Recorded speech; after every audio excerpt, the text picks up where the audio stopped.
paradigmas de produção. O primeiro paradigma que surgiu, e até vou pedir que vocês corrijam nas lâminas que estão disponíveis para vocês, o primeiro paradigma que surgiu em produção é o paradigma do artesanato. O artesanato ele é a primeira forma de estruturação da economia humana para a produção de bens, para a transformação, e ela é a forma mais primitiva que a gente tem. Apesar de primitiva, o artesanato ele não morreu. A gente continua vendo artesanato. E quando a gente fala em artesanato, talvez alguns de vocês pensem naquela feirinha de artesanato na praça, quando vai para a praia no fim de semana, no verão, tem aquele pessoal lá que faz o artesanato. Isso também é artesanato. Mas quando a gente fala da forma como essa produção, do paradigma pelo qual essa produção se estrutura, a gente está falando também do protético, da pessoa que faz prótese dentária. A gente está falando daquela pessoa que faz uma escultura caríssima. Então, assim, o artesanato não é necessariamente de baixa tecnologia, nem tampouco necessariamente um produto barato. Não confundam isso com o artesão, aquele que faz peças para decoração e tal, com fiozinhos amarrados. Esses dois primeiros que estão em vermelho, eu não vou explorar muito porque eles são razoavelmente tradicionais e não têm uma aplicação do ponto de vista de gestão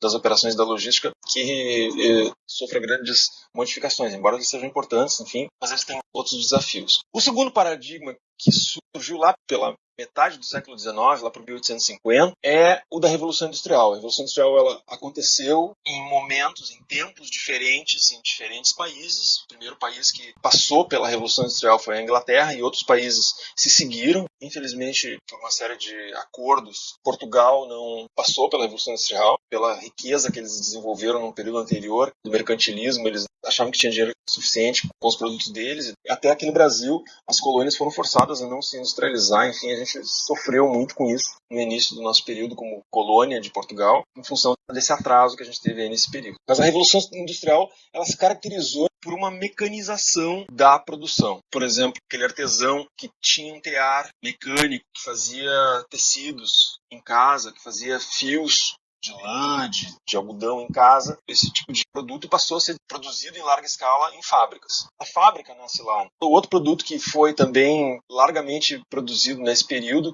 foi o aço. Foi uma grande revolução, conseguir produzir o aço em larga escala, barateou muito o aço. Mas então, eram produtos basicamente com essa característica, produtos comoditizados, fios, tecido, aço, materiais que são muito padronizados. O primeiro momento em que produtos mais complexos, do ponto de vista do seu desenho, começaram a ser produzidos de forma industrial, vai ser o ponto que a gente vai trabalhar hoje, é a partir do Fordismo clássico. O Fordismo clássico, que começou no início do século XX, eu estou chamando de Fordismo clássico aqui, porque hoje a Ford Motor Company, que foi onde esse sistema nasceu, não produz mais da forma como fazia o Henry Ford em 1904. Hoje, a produção fordista ela tem uma outra característica. Hoje, por exemplo, o pessoal mesmo da Ford admite que a Ford Production System, que é o sistema produtivo da Ford, hoje ele é inspirado no sistema Toyota de produção, e o Fordismo clássico foi o pontapé inicial para se produzir bens mais complexos em larga escala. Nós vamos falar um pouco mais sobre isso mais adiante. O sistema Fordista clássico deu lugar àquilo que a gente conhece hoje como o sistema Toyota de produção. Alguns autores chamam de Lean, outros chamam de produção just-in-time, sistema japonês de produção, vocês chamam como vocês quiserem, cada autor tem um nome para isso. Eu vou adotar aqui o nome sistema Toyota de produção, e eles próprios na indústria admitem que adotam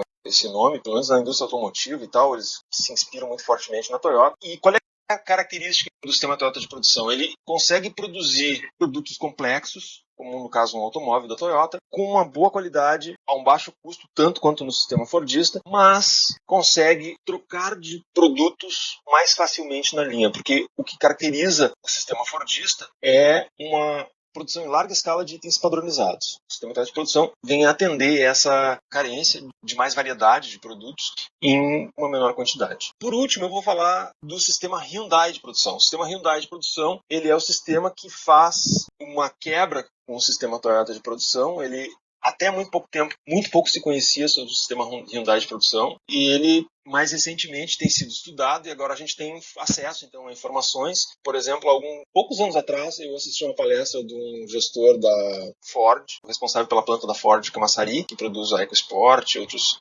veículos dessa natureza, e ele dizia naquele momento que a Ford Production System se baseia no sistema Toyota de produção, a Nissan se baseia no sistema Toyota, todos eles se baseiam no sistema Toyota, menos a Hyundai, que se baseia num outro sistema, que naquela época, bem poucos anos atrás, não se sabia o que era. Vamos começar então no sistema Fordista clássico. Rapidamente, em 1860 nasceu o Henry Ford.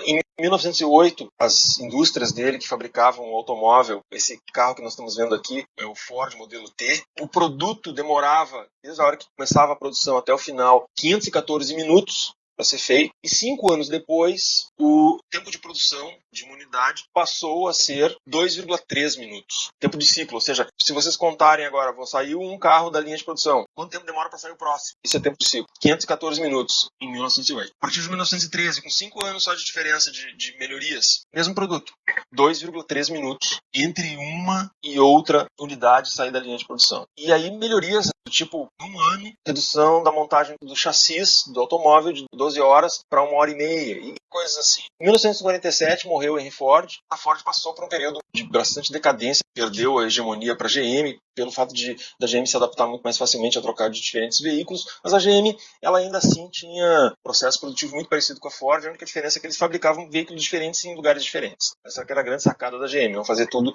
numa enorme, gigantesca. Esse aqui é o nosso amigo Henry Ford, logo da sua criação, sua obra-prima, né, o Ford modelo T. O sistema Fordista ele se baseia em 2 grandes princípios. Primeiro, peças padronizadas. Até então, os carros eram feitos mais ou menos ajustando peças. A partir dali, as peças começaram a ser padronizadas, as máquinas são especializadas em determinado tipo de produção. Controle de qualidade ao final, simplificação de peças, simplificação de processo. E na outra perna, digamos assim, do princípio de produção em massa é a ideia do trabalhador especializado. Eu estou botando aqui entre aspas especializado para chamar a atenção de vocês uma coisa, que não é aquele especialista, aquele cara que não, ele sabe muito de um assunto. Não, especializado significa que ele faz só uma coisa. Ele só aperta parafuso, ele só coloca a peça dentro da máquina, ele só faz uma coisa. É isso que quer dizer especializado. Então ele faz uma tarefa única, ele fica numa posição fixa, ele não se mexe, não vai caminhar. O trabalho vem até o trabalhador através de esteiras móveis e todas as peças e máquinas que o trabalhador precisa estão no seu posto de trabalho, ele não precisa circular pela fábrica para procurar. Então esses são os princípios de otimização que ele utilizou com grande sucesso, funcionou muito bem, e ele tinha um conjunto de princípios administrativos. Aqui a gente tem uma vista aérea da fábrica dele, então para vocês verem o tamanho absurdo que era essa fábrica, tudo era feito aqui, todos os veículos dele eram feitos nessa fábrica, e a fábrica fazia um tipo só de produto. A ideia de fazer produtos de diferentes cores só foi surgir muito depois, ele teve que parar a linha de produção para conseguir se adaptar para poder trocar cor,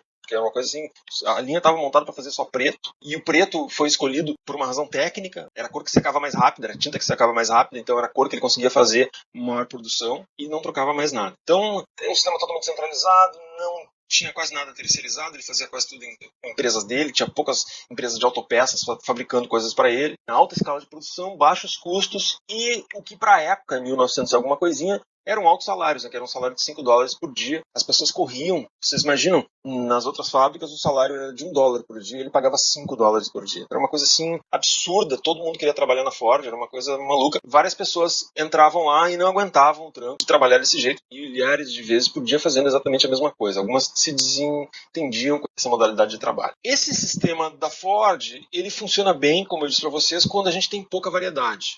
Vamos pensar aqui no Rio Grande do Sul. O Rio Grande do Sul era calçado. Na década de 70, era comum 100 mil pares de calçado preto, do mesmo tipo, sendo feitos todos iguais, para ser vendidos para os Estados Unidos, para ser vendidos numa loja lá nos Estados Unidos, para ser sapato de bater. Era o sapato de bater. O Brasil fazia muito o sapato de bater, né? Aquele sapato que a pessoa compra, o nome de sapato feminino aqui no Rio Grande do Sul, né? Então, é o sapato que a mulher compra lá para usar, para caminhar um tempo para o trabalho. Quando terminava o calçado, trocava, botava fora e botava outra. Então, aqueles sapatos comuns, de baixa diferenciação, baixo design, eram os sapatos que geralmente se faziam naquela época, e eram enormes linhas de produção que faziam esse tipo de coisa dentro do sistema Fordista. Quando o mercado mudou, os chineses entraram suprindo esse tipo de mercadoria lá fora, a gente teve que se reinventar aqui no Brasil, começou a trabalhar mais com sapatos de moda, mercado interno, enfim, e aí começou a ter que se fazer várias cores, vários modelos, a cada 3 meses trocava de estação, tinha que fazer uma nova coleção e tal. Esse tipo de coisa fez com que as empresas que trabalhavam dentro do modelo fordista de produção, clássico, com linhas de produção grandes e tal, adotassem o sistema Toyota de produção, que é utilizado em várias empresas até hoje, dentro da área do calçado mesmo. As que trabalham com o mercado interno, todos tiveram que se adaptar, as que não quebraram, para fazer esse tipo de coisa. Então, qual é que é a lógica do sistema Toyota de produção?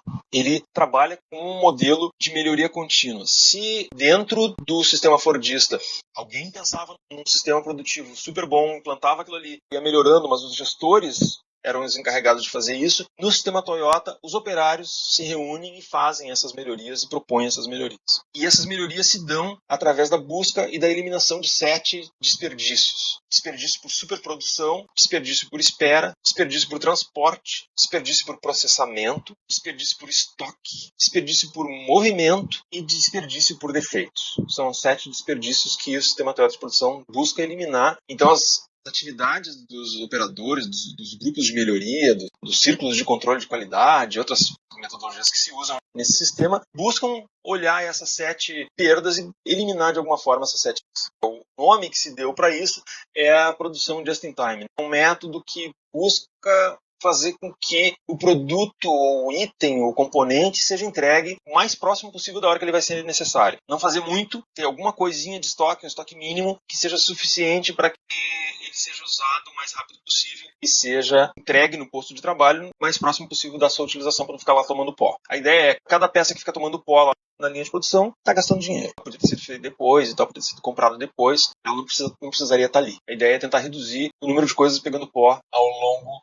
do processo. Reduzir o número de perdas por retrabalho, reduzir o número de acidentes. Uma vez nós fomos dar consultoria para uma empresa, e era uma empresa que fabricava peças metálicas, e a gente perguntou como é que é a perda de vocês. Não, a gente não perde nada. Quando a peça seca um defeito, a gente atira de novo lá no forno e queima de novo ela e passa de novo. Quer dizer, eles não consideravam isso como uma perda. Obviamente, isso não é verdade. Se gastou gás, se gastou gente para fazer tudo aquilo ali, horas de máquina, insertos, ferramentas, energia, tudo isso se gastou para atirar de novo lá atrás, queimar de novo, né, derreter de novo o material. Não é verdade que não tinha perda. Eles só não tinham, digamos assim, uma sucata, né, não atiravam nada fora no lixo, ou sei lá, uma coisa assim, mas perda tinha. Uma das formas de eliminar o desperdício no sistema de produção é através do que a gente chama de Kanban. O Kanban é um sinalizador. Ele nasceu a partir de uma ideia que o pessoal da Toyota teve de visitar um supermercado. Eles ficaram impressionados porque não tinha supermercado no Japão naquela época. Eles olharam lá e a pessoa arrancava uma lata de ervilha, por exemplo, da prateleira. E aí os japoneses se perguntaram assim, mas como é que o cara do mercado sabe que ele tem que botar uma ervilha ali de novo? E eles viram, fica o buraco. Então quando alguém passa ali, vê que está faltando. Então eles criaram uma estrutura em que se criam, vamos dizer, esses buracos. É através dessas chapinhas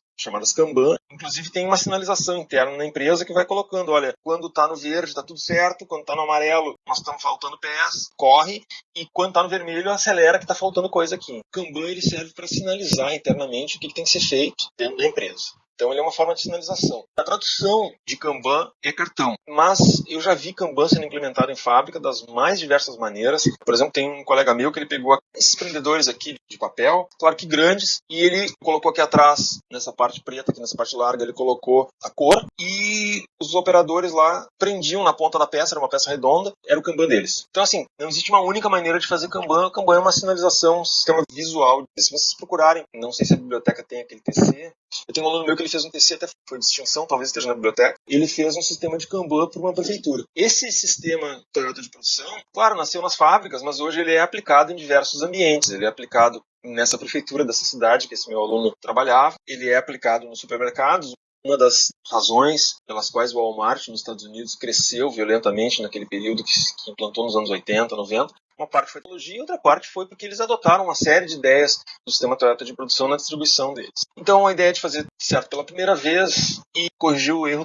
nas causas, né? Não tentar descartar mais adiante uma peça que foi feita com defeito, mas tentar entender por que aquele defeito acontece e eliminar a causa raiz do problema. Uma coisa que se estudou muito é por que isso dá certo no Japão e aqui no Brasil, às vezes parece no Brasil, ou nos Estados Unidos ou em outros países, tem mais dificuldade de ser implantado. Aqui algumas coisas são específicas da cultura japonesa. Como eles foi um país que passou por guerra, passou por miséria, passou por muita fome, então aquela ideia de combate ao desperdício, trabalho em grupo, consenso no processo decisório é uma coisa que se entranhou na cultura do povo. Essa coisa do combate ao desperdício é uma coisa muito forte. Meus bisavós, eles vieram da Itália e viveram num período de guerra lá. Então, quando eles vieram para o Brasil, a minha bisavó ela ficava doente de botar coisas fora. Assim, tudo que ela fazia era cortado em milhares de pedaços e reaproveitado de tudo que era maneira. Comida não ia fora de jeito nenhum, porque quem viveu, quem passou por um período de guerra que tinha que ser tudo controlado, tudo racionado, leva aquilo para a vida toda. Essa geração de japoneses que criou o sistema de produção passou por isso, e aí, então, claro, levou para a empresa essas lógicas que, dentro dos Estados Unidos, por exemplo, eles nunca tiveram